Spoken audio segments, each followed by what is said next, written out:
Good evening. I now call the City of Cannon Falls City Council meeting for Tuesday, June 19th to order. Roll call. Councilmember Duncan. Here. Thomas. Here. Holst. Here. Johnson. Here. Mattson. Here. McCusker and Mayor Robinson. Here. Please stand for the Pledge of Allegiance. Pledge Allegiance to the flag of the United States of America and to the republic for which it stands, one nation, under God, indivisible, with liberty and justice for all. Good evening, everyone. Before we really get started, I'd just like to say thank you to Chief McCormick, the Police Department, the Fire Department, the Ambulance, Public Works, and everybody involved with the weather situations and the floods and all that we've had over the last, since Thursday. I know it's been trying on a lot of people. A lot of time and hours went in to those folks, and just want to say thank you for keeping everybody safe and doing the job that we had to do. So, thanks. At this time, the chair will take a motion to approve the amended agenda. So moved. And I'll second. Motion by Merle, second by Bill. All those in favor? Aye. Opposed? Move this to item 5 on the agenda this evening, the public input. Citizens may speak to issues not on the agenda. Before speaking, please give your name and address for the minutes, and please limit your comments to 3 minutes. Is there anyone wishing to address the council for anything not on the agenda this evening? My name is William Lacefield. I own Cannon Falls Canoe and Bike Rental. Could you sign in for me, please?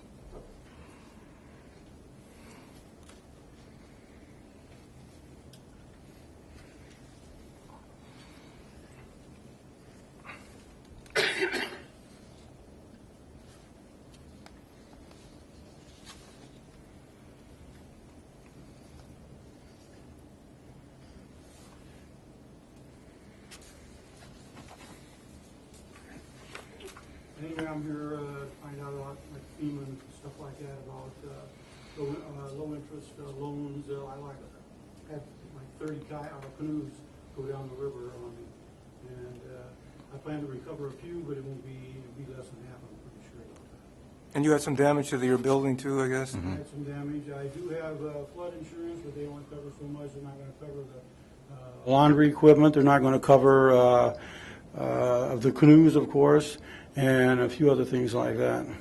Aaron, do you have any information? I've been in contact with Goodhue County Emergency Management.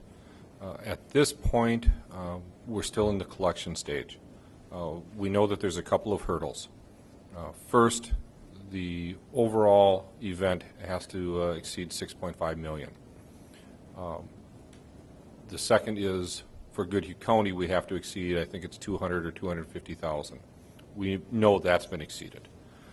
In this event, what we're looking at is not just the incident on Thursday into Friday, because it's continued with almost daily rain events.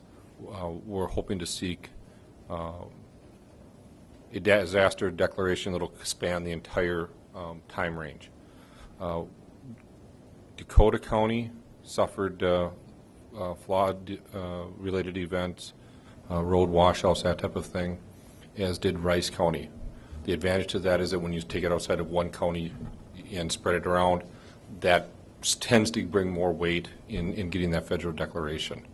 I'm guessing we're going to see mid next week, if we've made the threshold where we can make the application from the state to the feds. So at this point, unfortunately, we don't have an answer for you, but it is something that is in the works. Is there some way you can let us know when this is happening and everything? Yep. In fact, we're compiling a list locally of impacted properties. Yours is one of them. I know that one of my officers stopped over when your adjuster was there and was going to come back. So we're trying to compile all of that information. When we talk about 6.5, it's not public or private, but it's combined. So when you look at put down power lines, roads washed out, the private losses, it shouldn't be too hard to hit that over the 3 counties. Okay. And also, I don't know, but there are other provisional programs with EDA, right? For small businesses. Right, I've talked to him. Okay. I got to get with my sons and discuss a few things Okay. with them on that. That's good. Thank you. Okay, yep, thank you. Thanks, Bill. Anybody else wishing to address the council? If not, we'll move on to item 6, which is the public hearing for Resolution 1971, vacating drainage and utility easements. Mr. Maroney.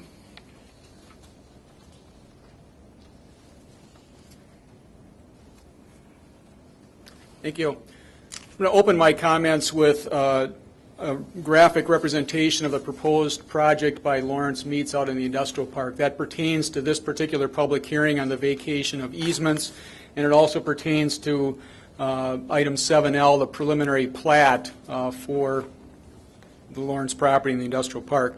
As indicated to the council, the Economic Development Authority has recently sold 18 acres of land that the EDA owned to Lawrence to facilitate their proposed expansion in the industrial park. And what they have proposed here, here's their existing building in orange. The first phase of their project includes approximately a 10,000 square foot production addition to the north side of their existing plant. They're also doing some additional work within the existing plant for animal containment.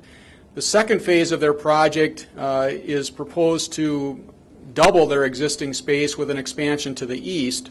The third phase of their project would be a shop and maintenance addition, kind of on the, I guess, the northeast portion of the property that they've acquired from the Economic Development Authority.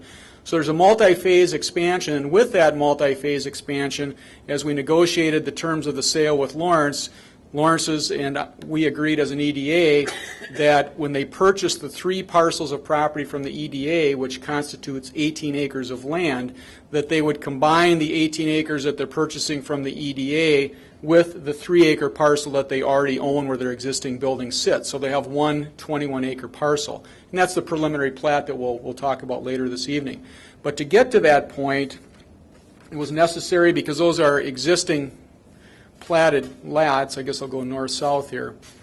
Those properties that we're selling or have sold to Lawrence are existing platted lots. They already had existing drainage and utility easements, and those existing drainage and utility easements are in the way. They would have to, this is Lawrence's existing building. As I showed you, their first phase expansion would cross over into the lot that they purchased from the EDA. It would have to go over this particular drainage and utility easement. It would have to be vacated. Their future phases would also encroach upon other existing drainage and utility easements, so we've initiated the proposed vacation of those easements. With the vacation of these easements, which is the reason for the public hearing tonight, then the next step would be the review and hopeful approval of the preliminary plat, which would then not have those easements included, and we would plat new easements with the new single 21-acre lot. So the project that I just kind of laid out goes hand in hand with the public hearing tonight on the vacation of these easements, and then the subsequent action would be related to the preliminary plat. We have published notice in the Beacon notifying of this public hearing. We've also issued mail notice, which is required by code to all property owners within about a block of this property, notifying them of the public hearing to consider the vacation of easement. So again, the hearing tonight is related to the vacation of the areas shown in yellow, which are existing drainage and utility easements that are in the way and we don't need. Nobody's contested this so far, right? Right. And this vacation is not going to affect in the future, any other building that's going to be done around there?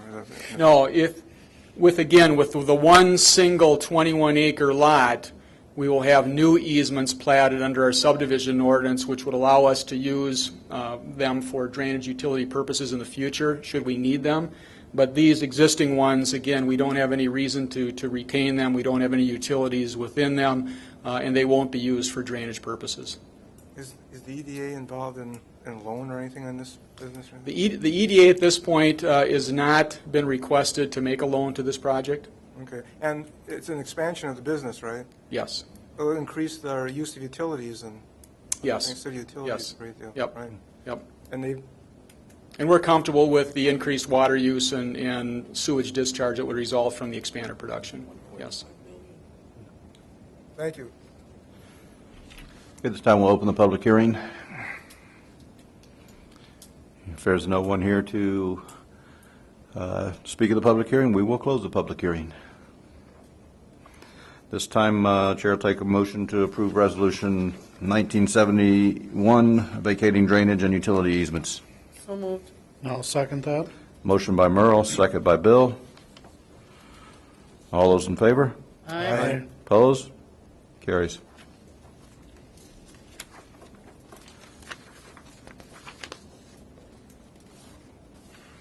Moves us to item 7, the consent agenda. Items on this area of the agenda may be adopted or they may be removed and placed on the business area of the agenda for discussion purposes before approving. For those at home, I will read the consent agenda. Item 7A is the just and correct claims for accounting period ending June the 15th, 2012. Item B, the meeting minutes from May 29th, 2012 special city council meeting. Item C, the meeting minutes for June 5th, 2012 city council meeting. Item D, second reading and adoption of ordinance 319, amending Chapter 111 of the City Code licensing and regulating sales of alcoholic beverages. Item E, resignation of reserve officer. Item F, public works maintenance one hire. Item G, annual funding agreements. Item H, resolution 1968 adopting primary and general election judges for 2012. Item I, increase ambulance rates effective July 1st, 2012. Item J, application for payment number 7 for 2011 West Side Street Improvements Project. Item K, resolution 1967, accepting monetary donations for the ambulance service mock crash presentation. Item L, resolution 1970, approving preliminary plat, Business Park North 6 replat. And item M, introduction and first reading of ordinance 320, amending ordinance 315, an interim ordinance temporarily prohibiting certain development in the South Trunk Highway 52 corridor. Are there any items anyone wishes to bring down? Seeing as there are none, Chair will take a motion to approve the consent agenda as submitted. So moved. Second. Motion by Merle, second by Bill. All those in favor? Aye. Opposed? Consent agenda is adopted. Brings us to item 8A, City Hall irrigation. Mr. Reeves. Sorry, this isn't a big one for the council, but we talked about a little bit of Public Works, and really the Public Works Commission couldn't necessarily decide on what to do either. We've gotten a few complaints over the last few years in the summer, especially after we did the River Road project. We opened up that lot next to City Hall here, next to the police parking area, the yard doesn't look very good in the summer sometimes. You know, it gets real dry, it gets real brown, the weeds kind of come through. You know, Public Works does their best spraying them down and things like that, but really without irrigation, there's not much you can do to control that. So after an early complaint this year, we decided we would bring it to the Public Works Commission just to discuss. Public Works Commission didn't necessarily have an opinion one way or the other on it, and they thought maybe it should just go to council to decide if it's something we want to do. You know, if we would irrigate it, it would cost about $4,600. It would cover the front circle area, our boulevard area in front here, and then the lot that's next to the PD parking lot for that price. There used to be an irrigation system in when it was owned by the malting company, but that was torn out a while back. It was a line that ran to a well that was on the other side by the current Malthouse rail facility that Progressive Rail owns. So anyways, that was all taken out at some point in time in the past. But it's something we, like I said, with enough complaints, we decided to bring to the council. But, you know, again, it's not something Public Works really had a recommendation on, and so it's up to the kind of council to discuss and if it's something we want to pursue or not. It's definitely not a necessary improvement, but it would, you know, I think definitely improve the look, you know, of City Hall. Where would the money come from for this project? We've talked about that, and we think that, you know, with the amount being fairly small, that within the kind of Public Works / Parks budget, that we could absorb it this year without going over anywhere. We had some savings on things like snow removal and, you know, general items. So, Well, I can live with it without spending the money, personally. Any other suggestions? That's kind of, you know, Public Works, we had, we were kind of up in the air whether, I mean, sure, we'd like the City Hall area to look nice, but did we want to spend the money? I don't know, and that's why we decided to bring it to the whole council. Spread the guilt around. No, I think in view of our latest environmental difficulties, we have better places to spend the money. Keeps raining like this, we won't need an irrigation system. Right, exactly. Right, we'll need a canal or flood control system. So I think we should table it for future consideration, maybe perhaps next year. Everybody? Everybody agree? Yep. Table. That brings us to item 8B, the approve the library project bids. Okay, we have Andy from Bossard here, and he can come up and kind of run through the bids. But this will basically authorize the award of the rest of the contracts that are out there for the project, I believe. So this will finalize all the bids and approvals and keep things moving. Just as a reminder, the building is down now, so Well, we wanted to move back in. time to move forward. I know you've got some space over there that's open. Yeah, as Aaron said, I'm here tonight to recommend award of the final 10 contracts required to complete the library project. These contracts total $545,653. These contracts are also in line with the budget that was presented at the last city council meeting where we discussed the library of $1,654,411. The last time we met, we did discuss several value engineering options. We do have a list of 14 options which are currently, well, portions of it are under review right now by the architect. We need to make sure that it's in line with the original design intent and that the systems that are being proposed in lieu of the design systems meet all the design standards and are up to code.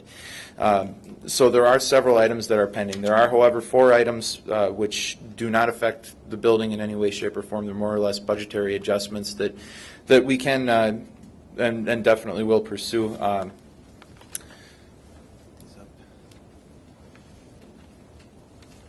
These 4 items total $8,450.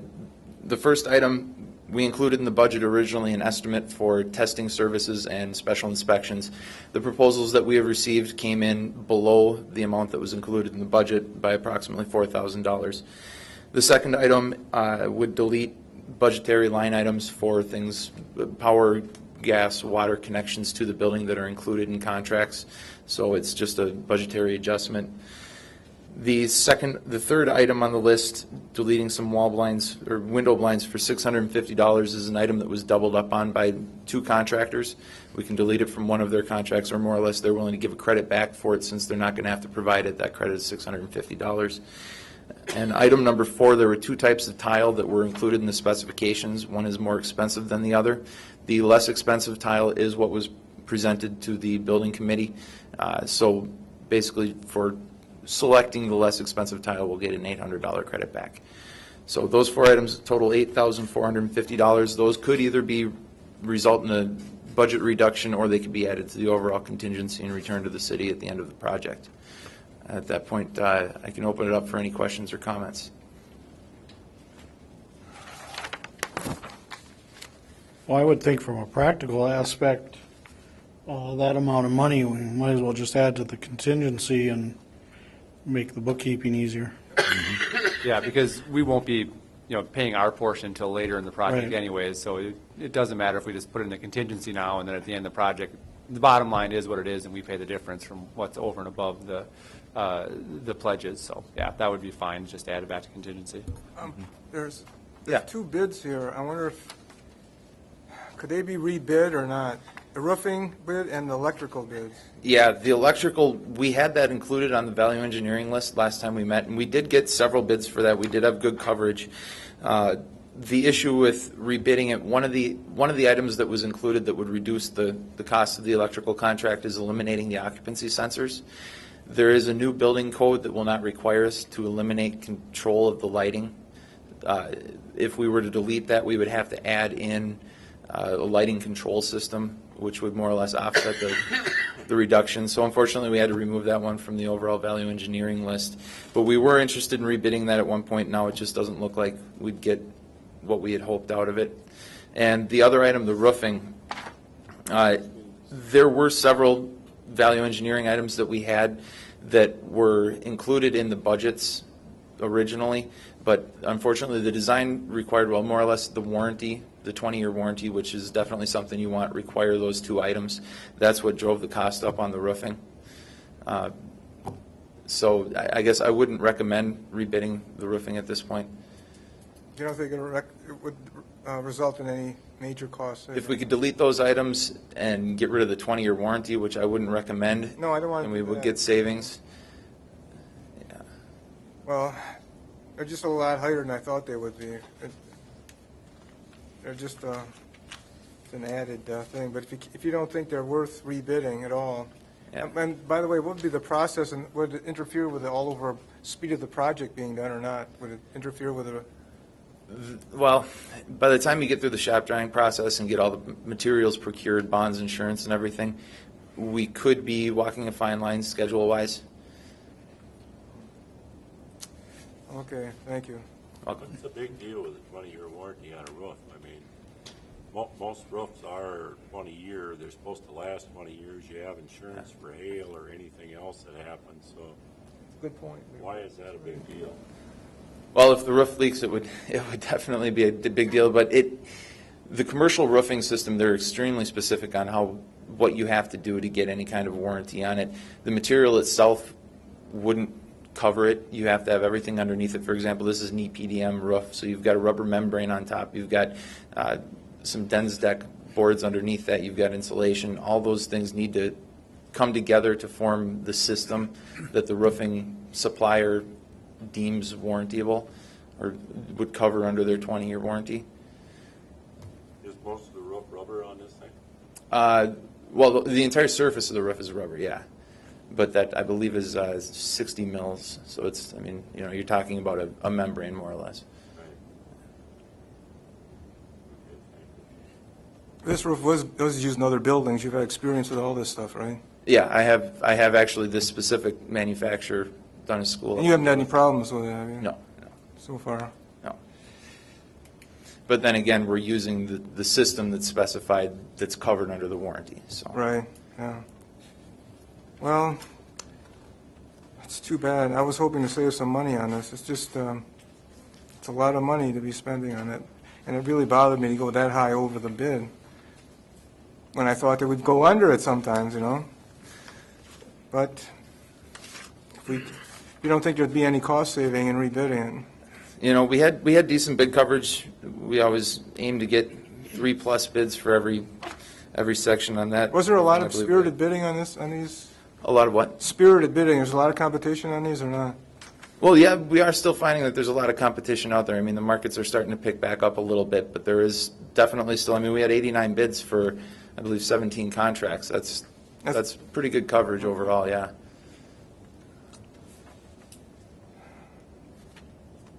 Thanks.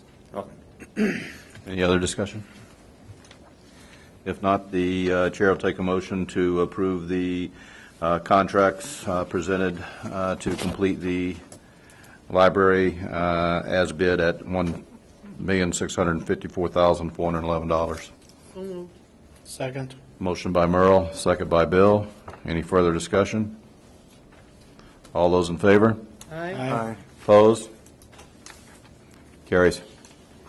Let's get it built. Yes, sir. Thank you. Definitely. Or Justin's going in a tent. I know. Okay, that brings us to reports. Mr. Maroney. Justin? Brenda? Chief? I have lots. First of all, I want to thank the council for recognizing Nick Hoffman. He's been on our reserve program for 5 years, and unfortunately is leaving us because of a job transfer. He was one of the items within the consent agenda, and I just wanted to, again, thank the council for recognizing the time that he's donated to our city and community. Second would be the rain and flooding event, and I'm not sure how much of a briefing the council desires. I tried to keep you guys up to date with the press releases and other information, so I'm just not sure if there's anything specific I can address for you. I'll ask you guys. At this point, I think, you did a good job of getting the word out to us. I mean, when you got an event like that, we need to know some things, but at the other side of the fence is you've got a job to do at the same time. We can't badger you because, it takes away from your stuff. But if we get questions, then we have to come to you, if it's in between times and stuff like that. But Well, I certainly wanted to keep you informed. It was very busy till about 9 or 10 o'clock Friday morning. Then I was able to get working on the first press release. I know, Mr. Mayor, we spoke. But, as individual council members, if you do hear from somebody who has been impacted, please direct them to me or my office. We are trying to keep a list of all properties that were impacted in case we do receive any FEMA funding or assistance down the road. We can put people in touch with them. So that's all I have. Again, thanks for the job you guys did. And I know we might be getting some more rain tonight, so everybody stand by for news. Aaron? Merle? Nothing. Bill? Nope. Nothing. Leroy? Wow, I ain't gonna wreck that. Phil? Well, I just want to say Jeff did a good job, and so did every other department. And I know that Jeff has had problems this summer with increased problems with drinking parties for the young people and with extracurricular activity after the bars close. And I'm just wondering if later this summer or during the rest of the summer, there'll have to be an increased police presence, and we might have to pay for extra duty for officers or some expanded coverage. I'm not sure, but I know that you're doing a good job now, but I know that there's extra pressure on you now because of all these things going on. Certainly we're trying to maintain our double coverage on Fridays and Saturdays. That's our priority. In the past, we've been willing to let that drop to a single officer. This spring, with the activities we've had, I'm ensuring that we maintain that double coverage. If the council so chooses to direct, I certainly can put in place some plans that would do, extra efforts at some targeted activities. But again, it's whatever the council so wishes. The thing that bothers me, we had a CHI meeting last night, Chemical Health Initiative, and there's increased activity in Northfield, Red Wing, and here, drug use among young people, and increased drinking of younger and younger people getting involved in drinking parties. So that's a disturbing trend, and it's continuing now. That doesn't bode well for the community when we have all these problems, and they're mounting. So it all starts in the home. I said it before at a different council meeting. It all starts with parents getting control of their children, which isn't happening in a lot of cases. So it's not a good trend. The only other thing I'd say, I'm glad Bossart is doing such a fine job in this, shepherding us through this process of building a new library. Of course, if they took a 5% cut voluntarily in their overall fee, it would help us along towards our. We'd really like it better. That would really be.